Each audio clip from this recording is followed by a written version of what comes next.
ليك هذا اللي يقول خير ضعفوا.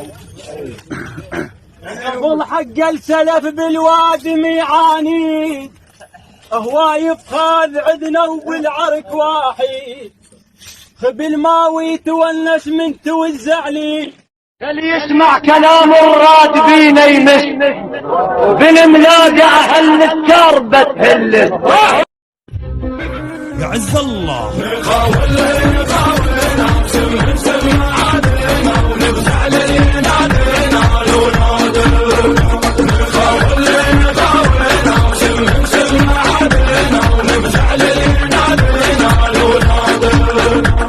حبينا الخطر والخبز جينا من البحر الرجال فينا الخير نصبح للرجول ارجال.